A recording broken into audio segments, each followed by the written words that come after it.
All right. Looks like the balance adjustment preview. It's been a while with the Epic 7. Let's hope that something cool's getting shown off, though. I'm kind of hyped, actually. Let's see who we got. 6 heroes and 3 artifacts. 3 artifacts, okay. Little Queen Charlotte, really? Spirit Eye Celine, Jacko, Summer Break Charlotte, Sharun, Arunka, Assassin Cartuja. Okay, this is a good list. No, this is actually a really good list. I'm a little surprised about Little Queen Charlotte, actually. Spirit Eye Celine, she does need a little touch-up. Jacko definitely needs something. I never would have expected that. It's not even a collab right now. Maybe that means the collab's coming up? Summer Charlotte badly needed change. Sharun badly needed change. Arunka badly needed change. Assasin Cartuja, he actually needed change too. This is crazy. Wings of Light and Shadow, that's Ilyanov's artifact. It's terrible. Needed a change. Sword of Winter and Shadow. It's terrible. It's Rand's artifact. Iron Fan, it's terrible. Finally, Iron Fan! All you Iron Fan non-believers that trashed it, it's finally here. Performing for you. Oh my. Okay, let's see what we got. Little Queen Charlotte. Damage dealt increased. Oh, damage dealt against dark element targets increased. Okay, so she completely obliterates dark units even more. That's it. Okay. Well, that functionally changes her not at all whatsoever. Now, okay, here's what I will say. On the one hand, that's lame as hell. But on the other hand, it's actually possible that maybe that means you can build her much tankier. Or maybe it just means that no matter how defensive the opponent is, it will automatically like one-shot her. Like maybe like a Choleric, ML Choleric with defense buff still gets one-shot or something. Like, I don't know. Maybe it means that she's a lot more usable because you can build her really bulky though. So is it kind of lame? Yeah. But maybe it's what she needs to be able to use her more into aggressive teams, possibly. We'll see. Because she does help the team with a bunch of anti-damage against crits and stuff, so that could be kind of nice. Spirit Eye Celine. Thank you. Thank you. This was the change that she needed. Absolutely. 50% chance to activate her Nimble Sword, and it goes up to 100% when she has her buff. Absolutely perfect. That's exactly what she needed. Possession's amount of absorbed health increased. Oh, she heals more too. This might actually make it so you can build her on speed set and she can actually survive on her own. Because normally you need lifesteal set on her if you want her to really like always be able to do enough damage and survive. But if she heals more, she might actually be able to just be on speed set all the time and be really fast. This could be really good. This might actually be like a really big change for her. Now, does she still have huge problems against a lot of characters? Yeah. Like she gets one shot by like, you know, non-crit characters like Senya and stuff, or Karina or Rimuru, all that kind of stuff. But I mean, this is still, it's making her better at what she should have been good at, but wasn't very good at. So now in certain circumstances, she's going to be a lot stronger, but she still has a lot of weaknesses. So she's still fair. I think they didn't overdo it. I think this is a good job. I think it's what she needed. I think it's smart. Jacko. Holy crap. After an ally attacks, when the target has a debuff, increases combat readiness of the caster by 30%. Okay, so 10% more. After attacking, inflicts a random debuff. Stun cannot buff. Decrease hit chance restrict on the target for 1 turn. But Chain of Kayron now lasts forever. Okay. So they nerf it so it's not only stun, but it's actually a buff in total. Wait, no, it's like way better because it was a 25% before, and now it is a 25% chance still. But now you have all these other ones when it's not stunned. This is awesome. Huge buff to that, and it lasts forever. That's really big. Oh, and the combat readiness is increased on that as well, so she gets way more push. When an enemy is defeated by her ult, increases combat readiness of all allies by 20% and damage increase. Wait. Yeah, okay. Let's see. I think that seems pretty nice overall. I think that's a good change. Actually, wait, no, this is way bigger than I expected. When the target has a debuff. So basically, she gets pushed an insane amount. They're pretty much guaranteed to get a debuff. Before, the stun was a lot more like risky. They're pretty much guaranteed to get one of these debuffs. and you're pretty much guaranteed to just push the Jacko forward 30%. You can build her huge damage. They even increase the damage of it, and then you push the whole team when you kill. She might actually be pretty strong.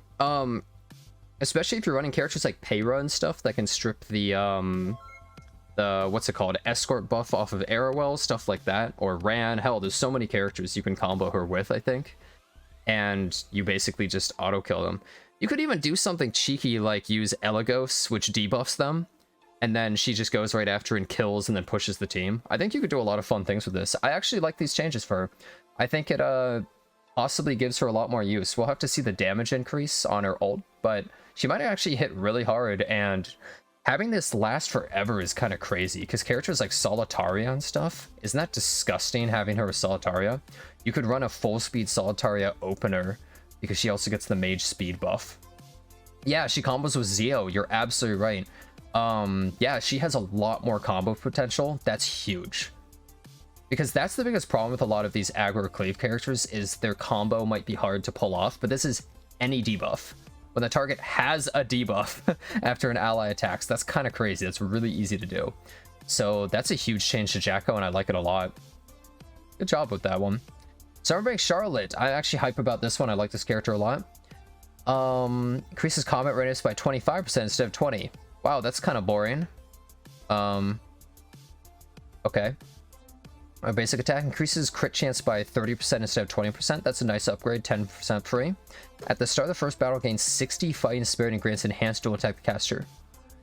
That is actually very cool. I like that. They're removing all of this fighting spirit stuff, though. And I guess moving it to the ult? How does this work? Dispels all debuffs from the caster and attacks the enemy with a pod killer whereas penetrates defense by 50%. Consumes 80 fighting spirit. Oh. Now she's a fighting spirit character. I see. I think that's a really good idea to remove the fighting spirit thing off of her passive, though. It was terrible. It was insanely bad. And having it more proactive on her S3 is really good. People might even try to run her like cleavy or aggro just with how much damage she could possibly do, maybe just for fun. I don't know, we'll have to see. And I guess they're adding the extra crit chance to make it a little simpler. But I kind of like these changes, but it doesn't help her biggest problem. She had two big problems. One was she would get debuffed and then just completely destroyed. Her second big problem is she just dies. Like, she just instantly dies, honestly. I think that the meta is too aggressive for her to survive. I think it's a bit of a problem. So I'm not sure if this is really going to fix her, but it's nice changes, I think, overall. But yeah, she doesn't increase her attack either. I guess that the defense pen is supposed to kind of help mitigate that, but the fighting spirit system she had before is way too slow, didn't really work. Starting with the dual attack I think is awesome, and also gaining a bunch of fighting spirit, I think it's nice. We'll have to see though. I'm not sure if she's really going to be winning any medals with this. Sharun. Okay, I'm actually hyped for this one. Grants a random buff and a barrier to the ally except for the caster with the highest attack for 1 turn. 2 turns. Okay. Random buff. They got rid of increased crit chance and continuous healing. Good job. Smart. Nobody wants increased crit chance, because if you're running a character that doesn't have cap crit chance, you're already a monkey, so nobody gives a shit. Like, who cares? Increase attack, increase crit damage, increase speed, immunity. Those are all good buffs. Okay. Nice start. Now our S3 is attack zone is decreasing buff duration by 2 turns instead of 1 turn. I like both of these changes. I think they're both good. I don't like that they didn't do anything else. I think she needed one more change, maybe.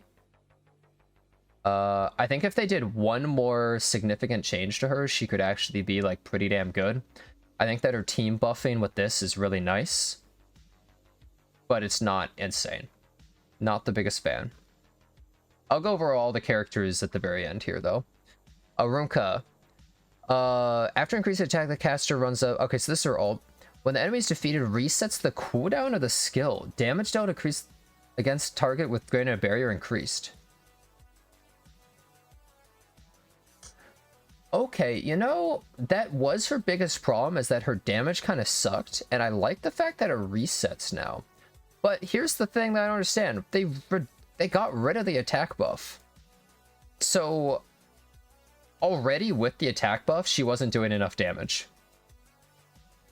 So, are you telling me that this damage dealt increased is going to make up for not only the attack buff, but also go past that? Now, I will say, it's better if the character just does more damage without attack buff, because it means you can also give her attack buff, and then you're just like double dipping, right? She'll kill anything. But we'll see. I don't know. I'm a little skeptical of this character.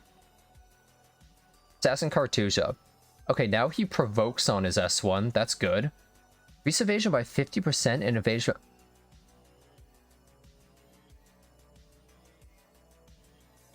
Literally, who asked? They buffed it. Literally, who asked? Who wanted this buffed? Wait, doesn't he have an EE? Oh, they removed this. Wait, he has 70% evasion now. You know what's really interesting about this? I wouldn't really consider him a DPS. In a way, he's almost like an evasion tank, isn't he? In a weird way. Because people generally weren't building him DPS. He's like... I don't know, he's kind of weird. He's like an evasion support. I don't really think we're going to see him much, but I like the provoke. I think that's kind of a nice touch to him. It's interesting. Yeah, he gets 50 evasion from this, then you get 20 more from that. Like, okay, that's interesting. I'm not sure he's going to be all over the place. Wings of Light and Shadow. So before it was terrible. When a critical is made with a single attack, increase the damage of the next attack by 10 and 20. When attacking, if a critical hit is made, increase the damage of the next attack by 10 and 20. Okay, so this is basically like the first time you attack, you don't do that much, but every attack after, you just do more damage. That seems pretty good, right? That seems kind of solid, actually. Because that's giving 15% crit, and then up to 20% damage on every attack. Isn't that, like, actually really good? It's just the first attack sucks. Honestly, not bad. I think it might actually be pretty good. Your first attack is weaker, but if it's like a bruiser, they usually don't care that much about that. Not bad. Sword of Winter Shadow. After using a non-attack skill as a... Wait, what? Okay, it's a whale artifact now. Up to 100% chance to gain 10 souls and remove 10 souls from the enemy. Souls can only be acquired once.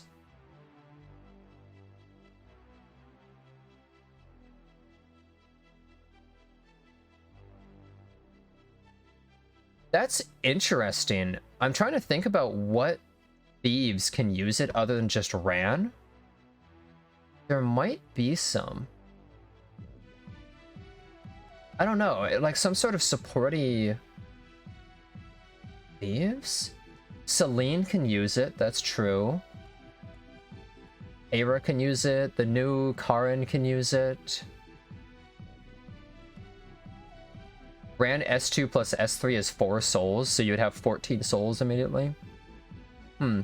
Interesting. I'm not sure how much use this is going to have, but it's a very interesting artifact change. I like that you gain 10 souls now. I think it's silly that you don't steal 10 souls. It's 2 separate procs, you gaining 10 and removing 10. Kind of weird, but... I'm not sure how I feel about this. You also have to max it. Maybe a future character. At the moment, not sure. Iron Fan. So before it was terrible. After using an attack that targets all enemies except for a basic skill, increases combat readiness to the caster by 15 to 30%, can only be activated once per turn. So it's a ranger artifact, and if you do an AoE that's not your basic attack. That's so lame. Why didn't they want Yuna to pop off, dude? Yuna would have gone crazy with that. Not really, but... Actually, wait, Yuna on counter set would have been sick. I don't really see any rangers using this. I don't really see the point.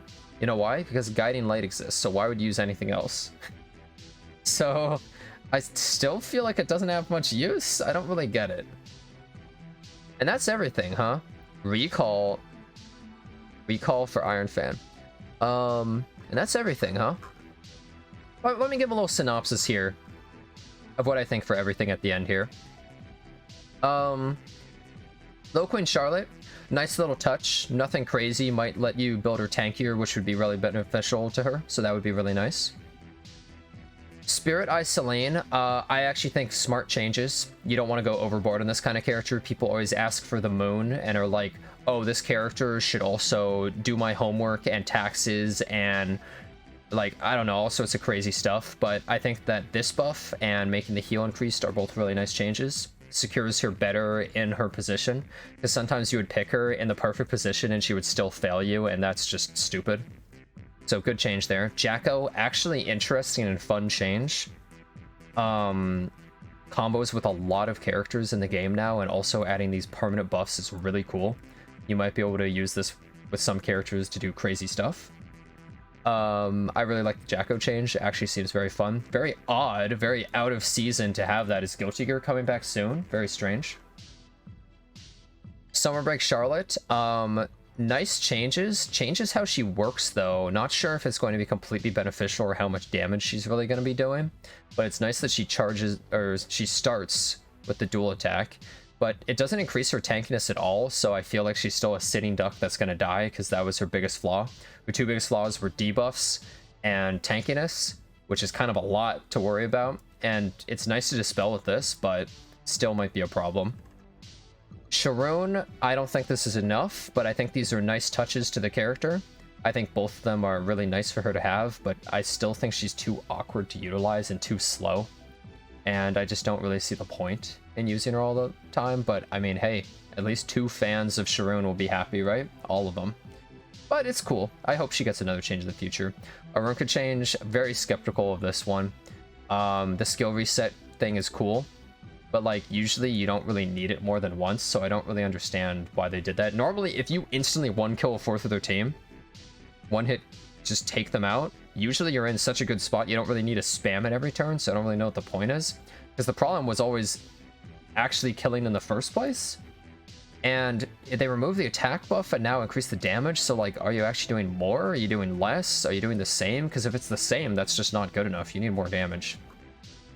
Assasin Cartuja, making him like Tank Violet or something. Tank Remnant Violet. 50% evasion, and now with this he can get up to 70% evasion. And buffs the team by 20%. I guess he's more annoying now, and now he provokes, so he's just annoying as hell. They changed how he worked, though. It was interesting how I worked before, but I guess this is more consistent and better. I think that this artifact, Wings of Light and Shadow, actually seems good. That's a lot of free stats, 15% crit chance, and then just after your first attack, every single attack after just does more damage, which is kind of awesome. Assuming you crit, right? But that's not too crazy to say unless you're missing. But if you're missing, you're going to be doing no damage anyway, so whatever. But I think it's a good change. I think it actually might be pretty darn good. Sort of Winter and Shadow. Don't know who this is for. Maybe a future character. Maybe a little cheeky combo you can do where you get some free extra souls and do something cool. I guess we'll see. But thinking about a lot of the thief characters and non-attack skills, don't think any of them would really want to use this overall. Iron Fan. I don't understand this change. It's not Guiding Light, so it's basically bad. That's how the game works right now. And this just isn't doing much. Just AoE gives you extra combat readiness push on S2 and S3. Not that big. I think, as a whole, I think that this balance patch is pretty safe. I don't think they really tried to do anything crazy. They obviously weren't trying to shake up the meta. I think the biggest winners are probably Spirit Eye Celine, Jacko. And yeah, I think those are the 2 biggest winners. The other characters, it remains to be seen how big of an impact it really makes. I would say Little Queen Charlotte is already like an okay character, so that change just helps her out a little bit more, so I guess that's kind of a win for her too.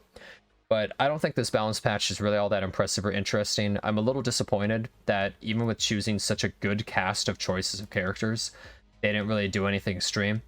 Kayron was not in here. ML Kayron. Now, I'm not an expert on ML Kayron. I don't own him. He's the only character I don't own. And also, he sees no play at all, and people say he's terrible. So assuming he is terrible, I'm surprised that they didn't buff him. No surprise buff, nothing. A little bit odd. Maybe Smallgate thinks he's actually better than we think he is. I'm not sure. But yeah, I would say not super amazing balance patch. Couple good changes here and there. I'm happy about these two. Could be fun, but yeah, no ML Haste, no ML Kayron. Like, I don't really understand why they wasted their time. Like, I'm gonna be honest, it probably took like all of 3 seconds for some guys' 2 brain cells to rub together in the boardroom and say, let's buff Little Queen Charlotte. She does a little more damage to Dark Elemental units. And then everyone stood up and started clapping. Because, like, it takes, like, 2 seconds to make that change. Can't you at least buff another character in that slot? Like, that's really, like, a no-brainer. So, kind of disappointed by that. But as a whole, it's kind of meh. That's what I would say. Not very exciting. Really was hoping for more. I know that Smallgate's been kind of holding back lots of content. Or just doing nothing, probably prior to China release, but it's coming out relatively soon, so hopefully we'll get content when that happens. But kind of disappointed by this. I guess we'll have to see what happens. One more thing that I want to talk about, though, is the new character Abigail. Looks pretty awesome. I think they might be a really good character, possibly somewhat staple in the game. Same base stats as Edward, health scaling, DPS, pretty good. Some injury to deal with characters like A-Ravi and other tanks and stuff like that. Her passive, adding Curse, is really good to deal with Spectre Tenebria and Evasion units, which is really nice. And protecting your unit in the back gives a lot of survivability against aggro and cleave. Pretty awesome, good in a lot of circumstances. I don't know how good she's going to be, depends on her damage numbers, but I think that her supporting the team is massive, and I really like it, that she's a character that's independent and not strictly exists to deal with countering a unit. So really big fan of her, actually. And the new Karin, same base stats as Sid, free crit chance imprint. Oh yeah, also Abigail is free crit chance imprint. Free like 37% crit chance on Karin, pretty awesome. Aiden Slayer just one-shots all evasion units, Rylet's shaking in his boots. I think that she seems maybe really good, we'll have to see her numbers also, but possibly just a really good speed killer character in the game, so kind of cool actually. I think she might be fun, but she's an ML4. Good luck getting her. But I think that's basically everything related to the balance patch and anything new that's been happening recently. So, yeah,